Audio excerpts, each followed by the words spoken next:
Hello my champions. तो class 10th भाई अड्डा 24/7 में आपका दिल खोल के स्वागत है। मैं आपका एसएसटी मेंटर से एमडी सर। भाई शुरुआत करते हैं एक नई श्रृंखला, एक नए आगाज के साथ। तो मैंने आपको वादा किया था कि मैं अगले दिन सिलेबस के बारे में सारा डिटेल और सारी चीजें एक एक करके मैं बताऊंगा। तो वही मैं आज आपके सामने आपके लिए सिलेबस को लाया हूं। जितनी भी चीजें मैं क्या कवर करूंगा, किस प्रकार से करूंगा, उन सारी चीजों को यहां पर हम क्या करेंगे, सारी चीजों को देखेंगे। तो रेडी हैं? तो चलिए शुरुआत करते हैं अपने सिलेबस के बारे में और जानेंगे। ठीक है, सभी लोग फटाक से आकर देख लीजिएगा। याद रखिएगा वीडियो रिकॉर्डेड है। आप लोगों की सहूलियत के लिए, आप लोगों के लिए इजी के लिए मैंने ये चीजें कर दिया है ताकि आकर आप कभी भी इस वीडियो को देख सकें। ठीक है, और 6 तारीख को तो आप लोग को मालूम ही है क्या करना है। तो हम बात कर रहे हैं भाई सीबीएसई कक्षा 10 है, सामाजिक विज्ञान यानी एसएसटी। ठीक है, संपूर्ण पाठ्यक्रम 2026 और 2027 के जो करिकुलम है, यानी ये पूरी के पूरे पैटर्न है इस आधारित पर। तो हम लोग एसएसटी के बारे में जानेंगे। सीबीएसई बोर्ड ये डाल दिया गया है। ठीक है, मेरे एडिटर है ना, थोड़ा से ऐसे टाइप करते समय ये सब डाल देता है। अब यहां पर बात कर रहे हैं हम लोग हिस्ट्री के।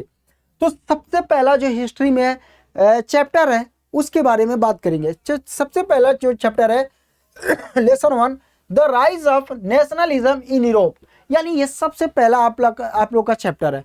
दूसरा जो चैप्टर है वह नेशनलिज्म इन इंडिया, यानी भारत में किस प्रकार से राष्ट्रवाद की उत्पत्ति होती है। ठीक है, इसके बारे में हम लोग जानेंगे।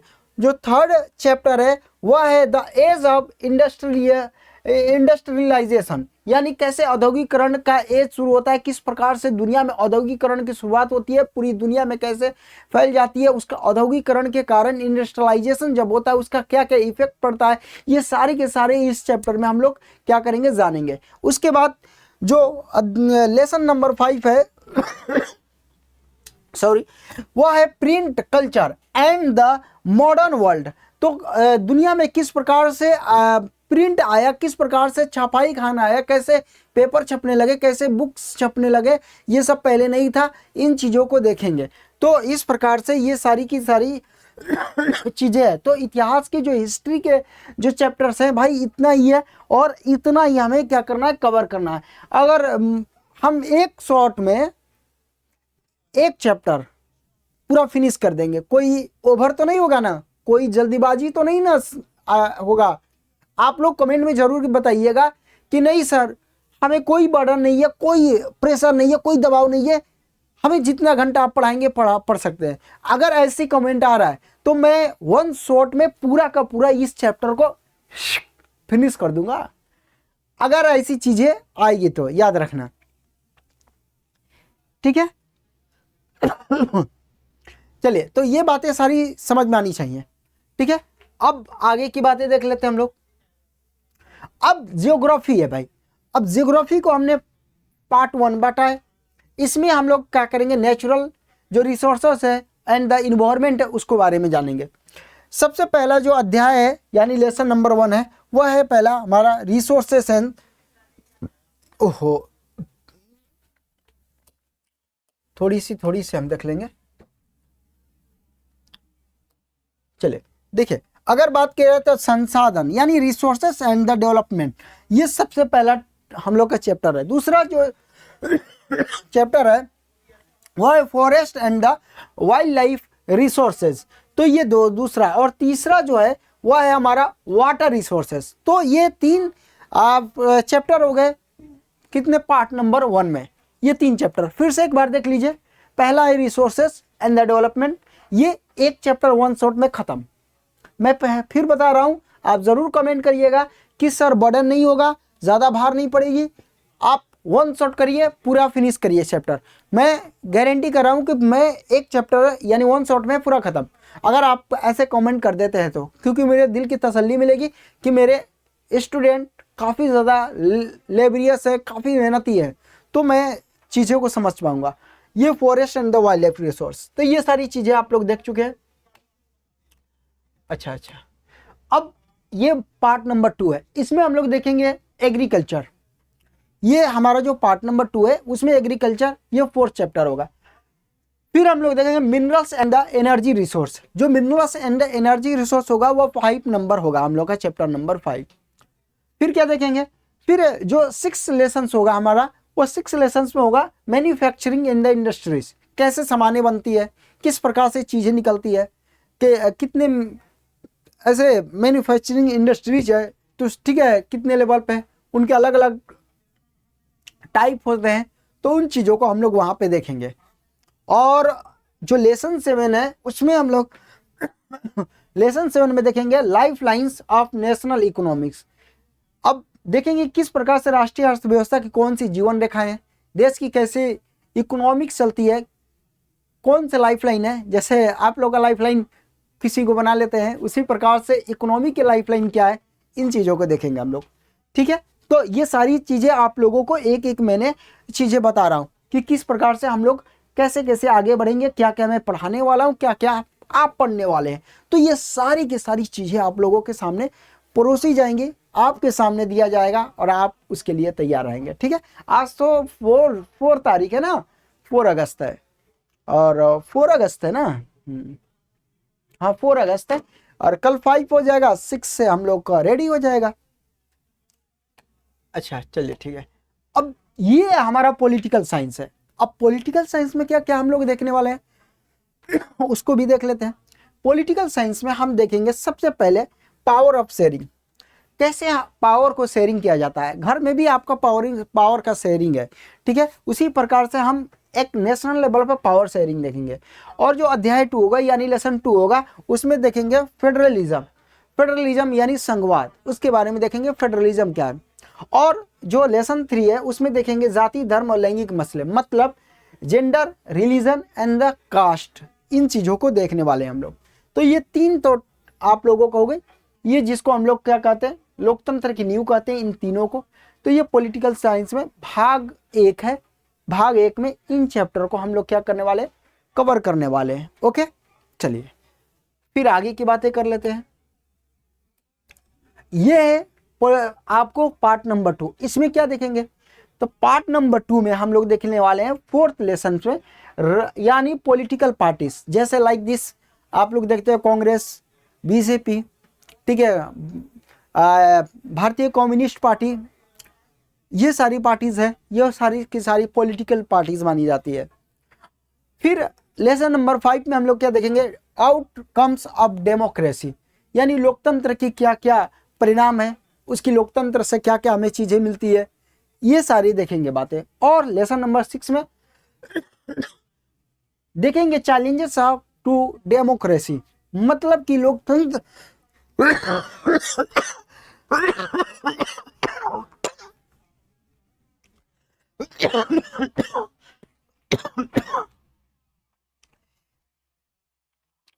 तबीयत थोड़ी सी खांसी वाली हो गई है ना, रह रह के थोड़ी सी आ जाती है, तो इसके लिए माफ करिएगा, थोड़ा सा डिस्टर्ब हुआ आप लोगों को। ठीक है ठीक है, चैलेंजेस टू द डेमोक्रेसी, तो डेमोक्रेसी यानी लोकतंत्र की चुनौतियां क्या क्या है, तो ये सारी की सारी चीजें हम लोग इसमें देखने वाले। ओके चलिए ओके। अब आता है इकोनॉमिक्स। इकोनॉमिक्स में मैंने भी पार्ट 1 और पार्ट 2 डाला है।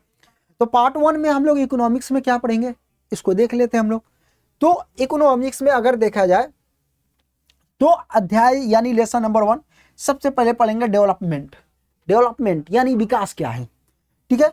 फिर जो लेसन नंबर 2 होगा उसमें पढ़ेंगे हम लोग sectors of the Indian economics, मतलब कि जो इंडियन इकोनॉमिक्स के जो सेक्टर हैं उनके बारे में जानेंगे।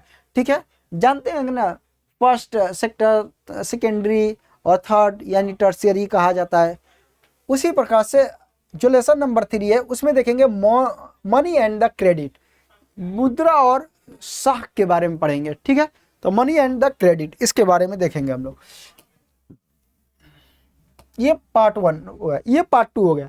पार्ट 2 में क्या क्या देखेंगे, पार्ट 2 में हम लोग देखने वाले हैं जो 4th चैप्टर है उसमें देखेंगे globalisation and the Indian economics. तो ये हमारा 5 चैप्टर है। 6 नंबर जो चैप्टर है, सॉरी 4th नंबर, 5 नंबर में क्या देखेंगे, कंज्यूमर राइट्स। कंज्यूमर राइट्स क्या है, किस प्रकार से उपभोक्ता का एक अधिकार होता है, जैसे एक सुने होंगे स्लोगन जागो ग्राहक जागो, ये सारी के सारे आपको ये कंज्यूमर राइट्स के अंतर्गत आती है। आप किसी पे कंप्लेंट हो सकते हैं, ये आपकी बातों को सुनी जाती है, तो ये कंज्यूमर राइट्स के अंतर्गत आती है। तो अगर देखा जाए तो एग्जाम पैटर्न क्या है, देखिए कुल टोटल अंक 80 अंक का होते हैं, ठीक है, 100 में से, और कुछ आप लोगों को प्रैक्टिकल भी मिलता है जो 20 अंक के बनते हैं। अब जो कोर्स का जो एसएसटी का जो रोड मैप है मैंने बनाया है कि आखिर सर चलेंगे कैसे, किस प्रकार से हम इस पे आगे बढ़ेंगे। हर चीज़ का एक पैटर्न होता है, बिल्कुल पैटर्न होता है भाई, और हम उसी पैटर्न के माध्यम से, हम उसी पैटर्न के अनुसरण करते हुए, उसकी रोड मैप को फॉलो करते हुए हम आगे बढ़ेंगे, आगे की तरफ चलेंगे, और पूरी की पूरी जर्नी अपनी क्या करेंगे, कंप्लीट करेंगे इसी रोड मैप को फॉलो करते हुए। और आप लोगों को भी इसी रोड मैप को फॉलो करना है। क्या है, सबसे पहले हम लोग हिस्ट्री कवर करेंगे, फिर हमारी ज्योग्राफी कवर होगी, फिर हमारी पॉलिटिकल साइंस कवर होगी, फिर हमारी इकोनॉमिक्स कवर होगी। ये सारी चीज़ें मैंने पहले भी बताया, अभी बता दो। अब यहाँ से कुछ नया है जो आपको देखनी है। यहाँ से क्या है भाई, कुछ नया है। क्या है, बहुविकल्पीय प्रश्न, यानी इसको कहा जाता है एमसीक्यू। जो मल्टीपल चॉइस क्वेश्चंस होते हैं, 4 ऑप्शंस होते हैं, उसको बोलते हैं एमसीक्यू, ठीक है। ये एमसीक्यू हम लोग लगाएंगे, उसके बाद पीवाईक्यू लगाएंगे, और उसके बाद एग्जाम में जैसे क्वेश्चंस आते हैं सेम टू सेम वैसे हम लोग सैंपल पेपर्स को सॉल्व करेंगे, और उसके बाद हम क्या करेंगे, रिवीजन मैराथन करेंगे। ये सारा का सारा रोड मैप है। तो ये टोटल के टोटल इन सारी चीज़ों को आप नोट कर सकते हैं, स्क्रीनशॉट ले सकते हैं, आप हमको बार बार याद दिला सकते हैं, टॉर्चर कर सकते हैं, क्लास में बता सकते हैं कि सर आपने शुरू में ऐसे वादे किए थे, आपने हमसे प्रॉमिस किया था सर, ऐसे रोड मैप को फॉलो करते हुए हम अपने लक्ष्य को, अपने टारगेट को हिट करने वाले हैं। तो आप बीच में ऐसी कोई भी चीज़ गलती ना करें, कोई भी ऐसे भटकाव ना करें जो हमारा रोड मैप खराब हो। तो ये बातें आप हमको बार बार याद दिला सकते हैं, टॉर्चर कर सकते हैं भाई, बोल सकते हैं, कह सकते हैं, ठीक है। मैं आपकी बातों को ज़रूर सुनूंगा, आपकी बातों को ज़रूर मानूंगा, ठीक है। तो ये सारी की सारी पॉइंटेड है जो आप लोगों को समझनी है। ओके, कोई दिक्कत, कोई परेशानी, कोई भी अगर, एवरी स्टूडेंट को मैं बोल दे रहा हूं, एवरी स्टूडेंट इस प्लेटफॉर्म पे आप एक फ्री है, कमेंट में आप बोलने के लिए, अपने सजेशन को देने के लिए, अपनी बातों को रखने के लिए, और आपका मेंटर्स बंधा हुआ है आपकी बातों को सुनने के लिए। आपका एक कमेंट अगर हमारे तक पहुंचता है तो मैं उस पर जरूर काम कराऊंगा, मैं खुद काम करूंगा और मेरी टीम भी उस पर काम करेगी। ये मेरी जिम्मेदारी है। आप कमेंट करिए, हर एक मेंटर्स आपकी बातों को सुनेंगे, हर एक मेंटर्स आपकी बातों को समझेंगे और उस पर फॉलो करेंगे। तो आज इतना ही, फिर मिलेंगे नेक्स्ट वीडियो में। जो कुछ भी होगा, जो कुछ भी अपडेट मैं करता रहूँगा आपके सामने। और 6 अगस्त को लाइव ये तो पक्का आएंगे ही हम लोग, वो तो कंफर्म ही है। तब तक इतना है, फिर मिलेंगे नेक्स्ट वीडियो में। जय हिंद, जय भारत।